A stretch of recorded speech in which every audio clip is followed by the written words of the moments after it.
আসসালামু আলাইকুম সবাই কেমন আছো আপুরা? আলহামদুলিল্লাহ ভালো আছি আমি।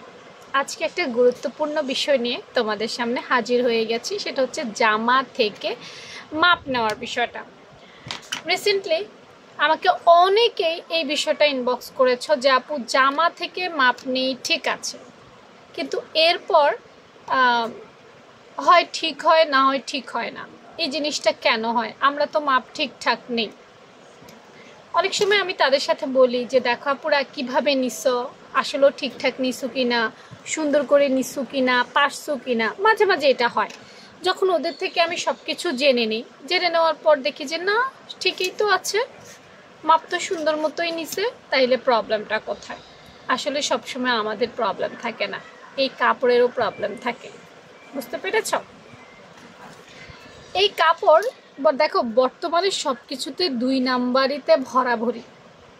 হ্যাঁ, এটা আমি নিজেও শিকার হয়েছি। হ্যাঁ, বেশিরভাগ ক্ষেত্রে দেখা যায় কি জানো, এই যে কাপড়, কিছু কাপড় আছে ধোয়ার পর কমে যায়, কিছু কাপড় আছে ধোয়ার পর বেড়ে যায়।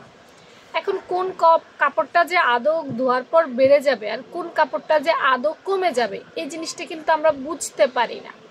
হ্যাঁ, আবার বুঝতে পারি, কারণ আমরা অনেক বছর অভিজ্ঞ, কাজ করছি, এবং যারা কাজ করছে তারা অনেক বছর ধরে কাজ করছে, যার কারণে হয় কি তারা কাপড় দেখলে বুঝে যায়। যেমন এই কাপড়টা, এইটা একটা ভালো মানের কাপড়, যার কারণে এটা খেপেও যায় নাই, অর্থাৎ কমেও যায় নাই, বেড়েও যায় নাই, যা মাপ নিয়েছি তাই থাকে।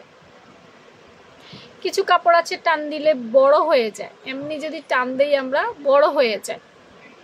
সেই কাপড়গুলোতে আমরা চেষ্টা করি কি করার, একটু কমিয়ে নেওয়ার। কিছু কাপড় আছে ধোয়ার পর কি হয় সেটা আসলে আমরা বলতে পারি না, আমাদেরও এই প্রবলেমগুলো হয়।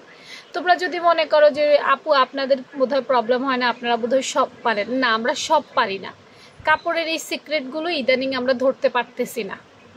ধোয়ার পর হয় বেড়ে যায়, না হয় কমে যায়, আমাদেরও সমস্যা হচ্ছে। তবে সব কাপড়ে না, আবারও বলছি সব কাপড়ে না ভাই, আমরাও সব জানতা না, আমরাও বর্তমানে এগুলাতে নিয়ে খুব প্যারায় আছি। তবে কখনো একটা কাপড় যখন প্রবলেম পাই, আমরা ওইটা মাথায় গেঁথে নেই যে হ্যাঁ এই কাপড়টা, এই ধরনের কাপড়গুলো হয়তো বেড়ে গেছে বা কমে গেছে, এটা আমরা মাথার মধ্যে নোট করে রেখে দেই, এবং নেক্সট কাজ করার সময় আমরা ওটা মাথায় রাখি।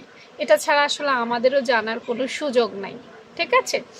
আর সবসময় একটা কথা বলবো যে ভালো বা দাম দিয়ে যখন তুমি একটা জিনিস কিনবা, ওই জিনিসটা ভালোই হবে, খারাপ হবে না। আর 2 নম্বর জিনিস যদি দোকানদার তোমাকে ঢুকিয়ে দেয়, সেটাতে আসলে কারোই কোনো হাত থাকে না, ঠিক আছে?